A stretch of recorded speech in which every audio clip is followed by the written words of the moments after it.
ce projet présent qui s'appelle Absinthe. Donc à la base, si j'ai bien compris, le projet initial, c'est un projet à deux faces. Il y a une partie pop et une partie sur Billy Strayhorn. C'est bien ça Oui, oui, tout à fait. En fait, la deuxième partie, en quartet, elle n'est pas axée exclusivement sur Billy Strayhorn, mais l'idée, effectivement, le fil conducteur de cet album, c'était le concept de rareté. Des choses, soit qu'on les a jamais entendues de cette manière-là, comme la partie en trio, c'est-à-dire qu'on reprend des thèmes pop, funk, disco des années 70, 80, ou un petit peu plus tard, le Heal the World de Michael Jackson, c'est un petit peu plus tard, mais on les reprend de manière un trio de jazz acoustique, c'est-à-dire que la matière on la connaît, mais pas de cette manière-là. Et puis la facette en quartet avec André Villéger au sax ténor, et bien là on a essayé pareil de trouver quelques pépites, quelques trésors cachés, on va dire comme ça, des morceaux certains de Billy Strayhorn, pas du tout joués ou pas du tout connus par le grand public, mais pas que. Il y a par exemple un morceau que je joue en piano solo de Frederick Lowe qui s'appelle The Head on the Hill, qui fait partie d'un film, Brigadoon, de Vincent Minelli. Eh bien, c'est un film dont ce thème elle est complètement méconnu. Bon, on va dire que le film n'a pas fait un succès énorme, mondialement reconnu. C'est peut-être pour ça aussi, c'est moins connu que d'autres films de Minelli. Mais bon, ça fait partie donc des morceaux dont personne ne joue ou presque personne. Et donc pour avoir ces thèmes méconnus, je pense par exemple à Ballad for Very Tired and Very Sad Lotus Eaters. Vous avez fait des recherches Absolument, c'était une recherche assez fastidieuse et puis j'ai utilisé on va dire des amis cachés aux États-Unis qui m'ont mis en relation avec des gens qui connaissent et qui ont des partitions des inédites de Billy Strayhorn qui n'ont pas été vraiment publiées ou jamais enregistrées. Ceci dit, ces deux-là, ils ont été publiés, mais tardivement. C'est-à-dire que ce sont toujours des partitions vraiment découvertes beaucoup plus tard. Voilà. C'est peut-être pour ça qu'elles ne sont pas si jouées que ça.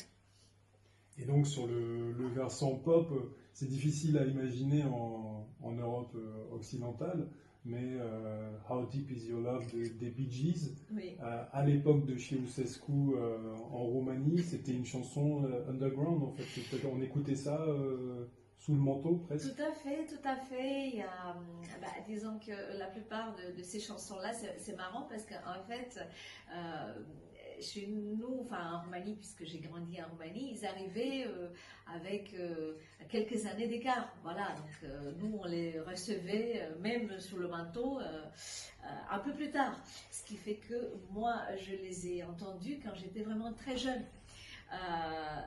Mais effectivement, c'était pas des morceaux qu'on entendait à la radio. Donc il fallait aussi avoir des amis qui recevaient des cassettes ou des vinyles des pays occidentaux. Et puis voilà, on se faisait des copies, ça circulait d'une manière un petit peu cachée. Mais bon, je me rendais pas du tout compte à l'époque. Pour moi, bon, j'avais une cassette avec une telle mélodie qui me plaisait, je la prenais et c'était tout. C'était pas plus fort que ça.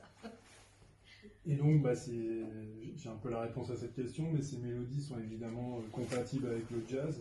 Je pense par exemple à Delvon Lamar Organ Trio qui avait repris Careless Whisper Tout à fait, de George Michael.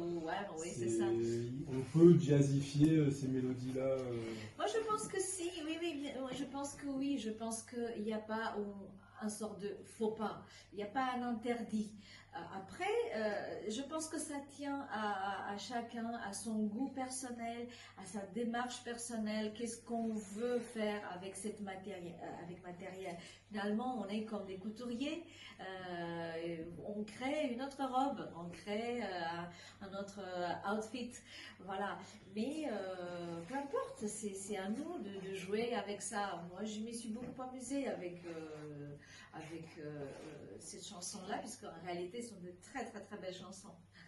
Par exemple, pour donner une idée à nos auditeurs, You Are the Sunshine of My Life, c'est une version que vous faites qui transfigure complètement la version originale. Alors oui, parce que en fait, c'était peut-être le morceau le plus difficile à le réadapter et de le présenter sous une autre forme. Pourquoi? Parce que d'une part, la musique de Stevie Wonder est extrêmement riche et extrêmement, quelque part, déjà possible à jouer en jazz. Stevie Wonder, il est très joué par les musiciens du jazz. Et particulièrement ce morceau, on le joue, mais on le joue souvent dans sa propre version, dans la version originale, c'est-à-dire avec un groove, un peu de bossa et avec une intro, avec une gamme par tierce. Donc, tout le monde joue comme ça, même tous les musiciens du jazz, quand ils jouent You Are the Sunshine of My Life, ils le jouent comme ça. C'est-à-dire que c'est difficile de détourner Stevie Wonder. Donc là, je me suis pris beaucoup la tête et je me suis dit non, mais il va falloir que je trouve autre chose. Donc c'est là où l'idée de le jouer avec un groove plutôt de funk, donc de changer complètement de groove, de lui faire une intro, de finir avec un clin d'œil d'un autre morceau de Isn't She Lovely? Donc ça m'a permis de jouer un petit peu, de l'harmoniser. Le pont, je l'ai passé par plusieurs tonalités, donc j'ai voulu faire autre chose, voilà.